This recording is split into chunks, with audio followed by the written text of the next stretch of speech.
Ryan Seacrest here, and ladies and gentlemen, it's about time we get this kid back on the show.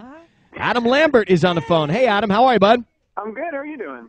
I'm great. Now, let me start with something that I asked our listeners on our AT40 Twitter what album people were looking forward to hearing most this year in 2012, and your upcoming album got the biggest response. Wow, cool. So your crew has missed you. Can you just, tell? I know you said before we came on the air that you're psyched to get going. Tell me about it.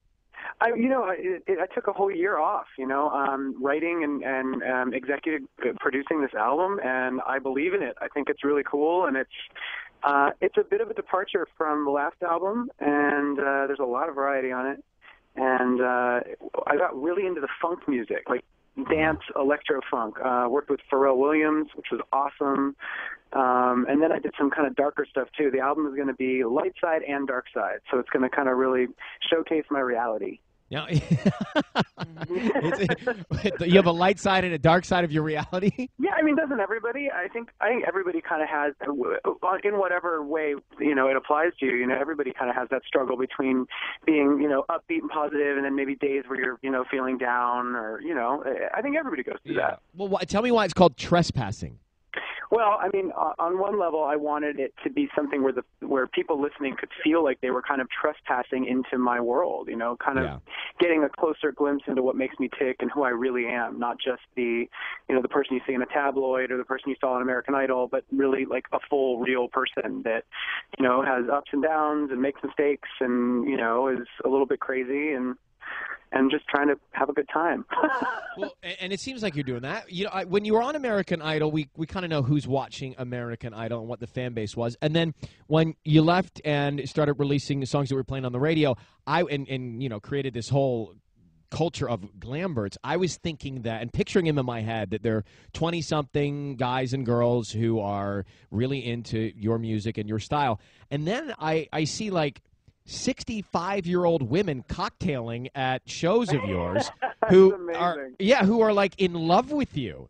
I think I have a pretty broad spectrum of people that come to the shows and that I hear from, but I think that demo is really they're like my surrogate mothers, and I really love that. It makes me feel safe, and they get so excited and protective, and I find that I do have there are 20-year-old guys and girls as well, but those moms, they're coming for it. Here are three, I think, 71-year-old nanas from Fresno. See if you can. What do you guys like about Adam, and what was sort of the highlights of the show for you guys? He's pretty, and he's sexy, and he sings great voice, and he's sexy as heck. And as teenagers, who were your favorite acts back when you were growing up? Elvis. Does he bring a little Elvis in anything? These grandmas were hammered, but they're in love with you. They were hammered. Well, that's kind of the coolest thing is that, I can see this like wide variety of different walks of life out in my shows, and they're all just partying together. Yeah. So really, that's probably the best reward out of this whole thing is that it can bring people together, with music. Adam Lambert is with us. The new single, Better Than I Know Myself, available on iTunes right now. The album Trespassing, coming out March 20th. Let's come back. I do need to ask you about your the physical love brawl that I saw you responding to on Twitter, and we'll come back with Adam Lambert and ask him about that. Adam Lambert is on the line with us right now. Earlier we were talking about you coming on, and she said, that he's dating the winner of Turkish Idol. And they got in a bar fight in a Turkish bar. I said, I think your facts are wrong. That's interesting. And I just remember waking up because it happened as we slept, and then we wake up to all that. So it kind of happened as I slept too, in a matter of seconds. So the report in the States was that overnight here that you guys were out at a bar, you and your boyfriend, who was actually on Big Brother. How do you say his name? Sauli? Yeah, Sauli. Yeah. Sauli. And, he was in Big Brother in Finland. Okay, so it was in Finland, and then there was a little altercation, and were you taken away? Basically what happened was, I had flown in from China, jet lag. There's about 3 hours of sun there a day at this time of year. So I was like trying to acclimate. I was so excited. We went out to dinner with his friends and his family. It was my first time meeting a lot of his close friends because he's been staying with me for a while here in the States. And, you know, we had a great night. We were having a lot of fun, and then just went to a third bar, had one shot too many, and just kind of, you know, lost track of what was going down. You know, the news loves to, you know, blow things out of proportion, and they turn into this, you know, violent attack, and it wasn't that at all. It was really us just being stupid and drunk.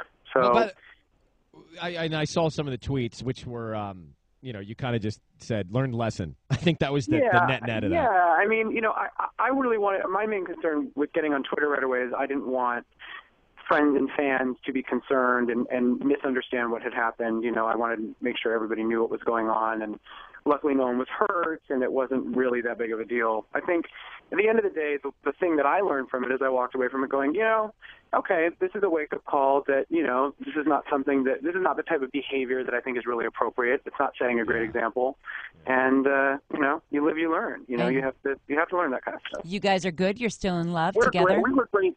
We were great the next day. I mean, we were just so thankful that nothing, you know, that we were both okay. You know what I mean? How did you meet?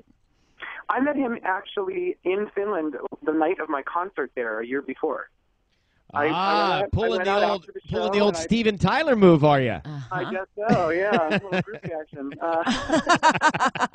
But we just like hit it off and had a great connection and stayed in touch. And then, you know, he kept, you know, coming out to visit, and it just kind of developed. And I'm so in love, and I'm so happy, and he's like an awesome guy. We have a really, really great relationship, and this was just a weird fluke thing that happened. So. Wow. I'm glad everybody's all right. Glad you're in a happy place. Congratulations on the album coming out and the single on iTunes. Keep in touch, okay, Adam? Yeah, man, totally. Yeah, for sure. I'll talk to you soon. Thanks for the call. All right, bye. Later, brother.